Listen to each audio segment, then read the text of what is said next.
begin to feel the emotion of that event, your body doesn't know the difference between the event that's taking place in your world, outer world, and what you're creating by emotion or thought alone.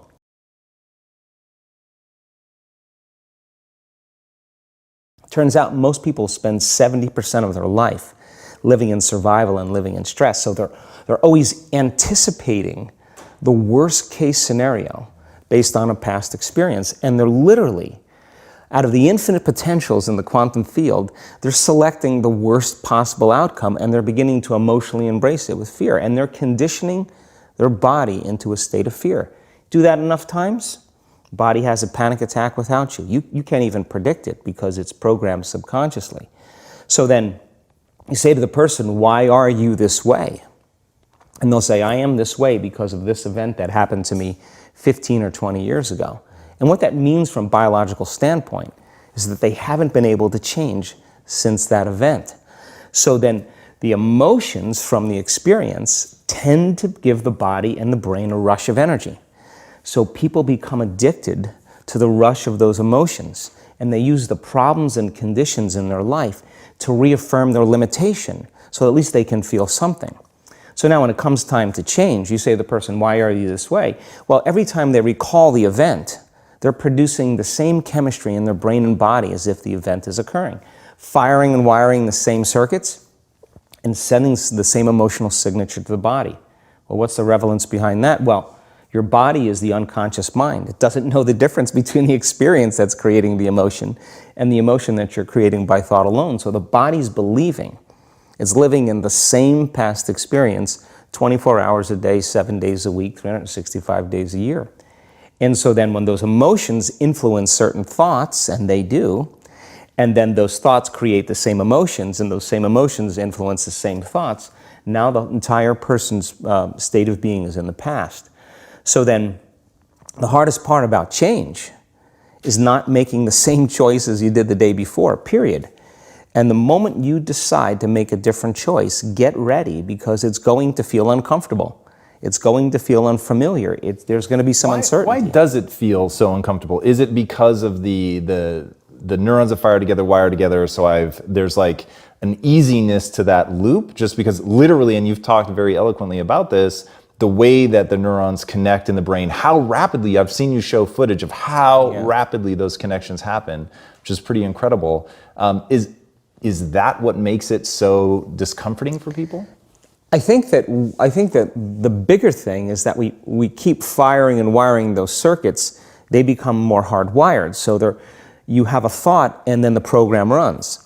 But it's the emotion that follows the thought. If you have a fearful thought, you're going to feel anxiety. The moment you feel anxiety, your brain's checking in with your body and saying, yeah, you're pretty anxious.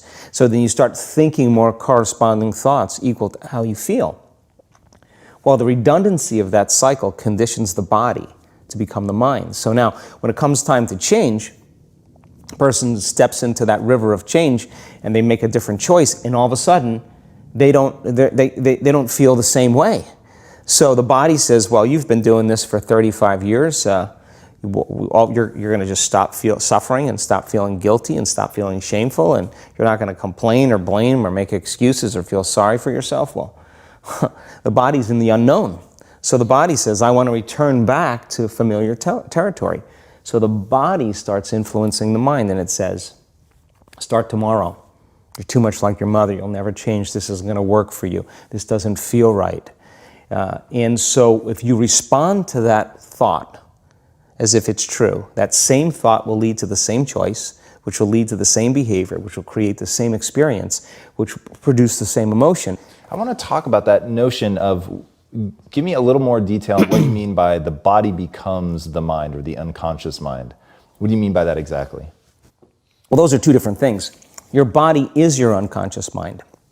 In a sense, if you're sitting down and you start thinking about some future worst case scenario that you're conjuring up in your mind, and you begin to feel the emotion of that event, your body doesn't know the difference between the event that's taking place in your world, outer world, and what you're creating by emotion or thought alone.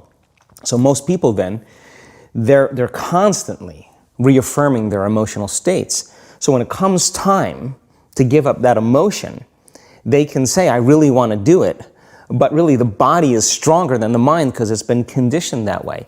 So the servant now has become the master. And the person all of a sudden, once they step into that unknown, they'd rather feel guilt and suffering because at least they can predict it.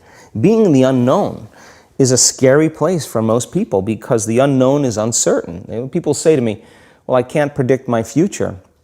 I'm in the unknown, and I always say the best way to predict your future is to create it. Not from the known, but from the unknown. What thoughts do you want to fire and wire in your brain? What behaviors do you want to demonstrate in one day? The act of rehearsing them mentally, closing your eyes, and rehearsing the action.